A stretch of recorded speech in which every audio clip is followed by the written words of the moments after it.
The city was loud that night, not the kind of loud that came from traffic or music, but from restless hearts colliding in bars and phones lighting up with conversations that meant nothing. Yet somewhere in that chaos, a man sat in silence. Elias. He wasn't the kind of man you'd notice right away. Not the loud one in the room, not the one who demanded attention, but somehow he always got it. Not because he asked for it, but because he didn't. He sat at the corner of the dim cafe, one hand around a cup of black coffee, eyes distant yet sharp. His expression unreadable, like someone who had seen too much and learned to speak less. She walked in. Her name was Lena, the kind of beauty that made rooms change temperature. Everyone looked up when she passed by, as if she pulled gravity slightly in her direction. And for a while, Elias had been one of them, caught in her orbit, thinking her attention was gold. But not tonight. She saw him first, sitting there calm, still, unbothered. Her steps slowed, her breath caught. Something about him felt different. There was no trace of the man who once texted back too fast, who once tried too hard to understand what went wrong. Now he didn't seem to be trying at all. "Elias," she said softly, walking up to his table. He looked up, eyes calm, almost indifferent. "Lena?" She waited for warmth in his tone. It didn't come. "Didn't expect to see you here," she said, trying to sound casual. He nodded once. Life's full of coincidences. She shifted, tucking a strand of hair behind her ear, her go to move when nervous. "You look different." He smiled faintly. "Maybe I stopped trying to look like anything."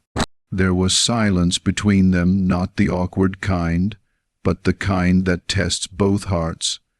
She hated it. The old Elias would have filled it with words, with questions, with apologies he never owed. But now he just sat there, letting silence work for him. "Can I sit?" she asked. He gestured toward the seat across from him. "Sure." As she sat, she noticed the subtle confidence in his stillness. No twitching hands, no darting eyes. Just presence, controlled, grounded, unshaken. "So how have you been?" she asked. "Peaceful." He said simply. That word hit her harder than she expected. Peaceful. Not good, not busy, not broken, peaceful. It told her everything she didn't want to hear. That he had moved on. That her absence didn't leave him starving.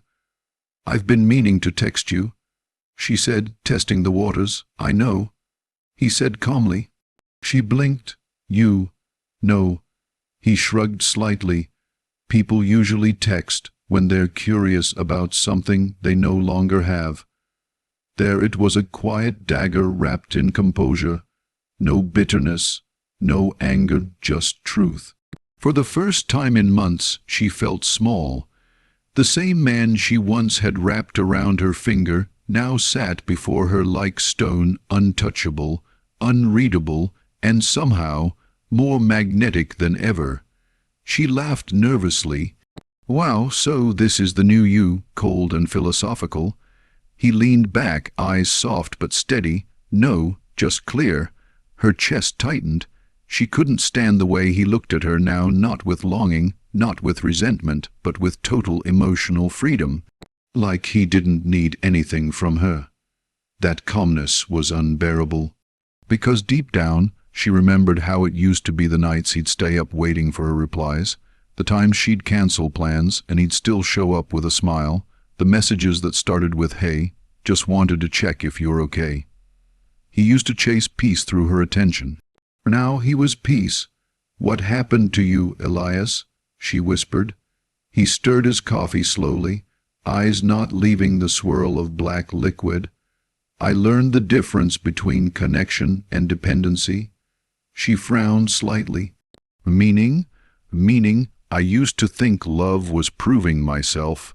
Now I see it's about presence. If someone can't meet me there calmly, honestly, I don't chase it anymore." He said it without ego, no edge, no performance. Just truth, and it drove her mad, because she realized he wasn't trying to impress her anymore. He wasn't trying to win. He was simply being, And that stillness, that quiet authority, pulled her in harder than any compliment ever could. She shifted, trying to break his rhythm. "You sound like you've got it all figured out." He smiled faintly. "No one has it all figured out. I just stopped trying to fix what doesn't want to be healed." Another silence, this one heavier. She looked at him, the calm posture, the slow breath, the subtle power radiating from his stillness, and she realized something strange. For months, she had ignored him because he was too available, too eager, too open, but now that he was calm, grounded, she wanted him again. She didn't understand it, but her body did, her heart did. That's the paradox of attraction. Calmness feels like safety, and safety is the rarest form of desire. She leaned forward. "You don't miss me at all." He met her gaze. "I remember you. Missing you would mean I want something that's already gone." Her breath caught. She wanted to get angry, to roll her eyes, to accuse him of pretending. But deep down she knew he wasn't pretending. He'd become something else, something men rarely learn to be: centered. Elias didn't meditate or read self-help books. His transformation came the hard way, through heartbreak, silence, and endless nights of overthinking, until he realized overthinking never fixed anything. He learned that power comes from not reacting. That silence can say more than words. That calm isn't weakness, it's control. And the moment he stopped chasing, the universe started sending everything that once ran from him. Lena crossed her legs, her perfume floating in the air. "So that's it? You're just calm now, just like that?" He smiled slightly. "Not just like that. Took me years to unlearn noise."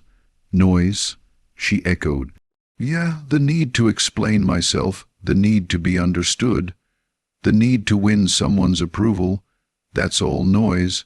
When I cut it out, I could finally hear my own thoughts." She didn't respond, because there was nothing to argue with. Outside, rain began to fall slow, rhythmic, like nature's applause for his transformation. He glanced out the window, then back at her. "Funny thing is, I used to think staying calm meant suppressing emotions, but it's not that. It's about owning them, choosing when and how to express them, instead of letting them run wild." His tone wasn't superior, it was grounded, almost kind. Lena looked down at her hands, unsure what to say. She had dated confident men before, successful ones, charming ones. But this was different. Elias wasn't showing confidence. He embodied it. And that's what made her crazy. It wasn't about his looks. It was about how safe his energy felt. There was no desperation, no need to control. Just stillness, the kind that draws you in because it feels like home. After a long pause, she said quietly, "I guess I underestimated you." He nodded. We all underestimate the quiet ones. Her phone buzzed. She glanced at it, then ignored it. The older would have used that as an excuse to leave to end the tension. But now she didn't want to go. She wanted to stay in his calm. He noticed but didn't react. That was his secret now. He never chased energy. He let it reveal itself. Finally, she asked, "Do you think we'll ever?" He interrupted softly. "Lena, sometimes we outgrow people before we realize it. Doesn't mean it wasn't real, just means it's complete."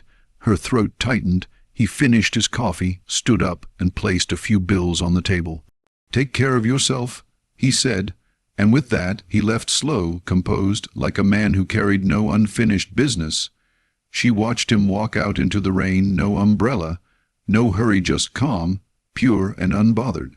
Something inside her broke, but not in pain, in revelation, because for the first time she understood why women go crazy when a man stays calm.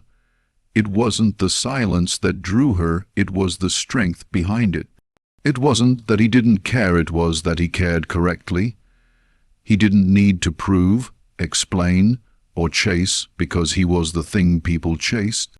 Lena sat there for a long time, listening to the rain, realizing she had just witnessed the rarest thing in the modern world, a man who wasn't ruled by impulse, emotion, or validation, and that calm, that quiet power would haunt her far longer than any words ever could. Outside, Elias walked down the street, rain soaking his jacket, yet his expression remained steady. He wasn't thinking about her or what she'd text later. His mind was somewhere else, peaceful, light, free. He'd finally learned that the greatest power a man can hold is the power not to be moved by anything that tries to shake his peace. And that is why when you stay calm, the world and everyone in it starts to go a little crazy.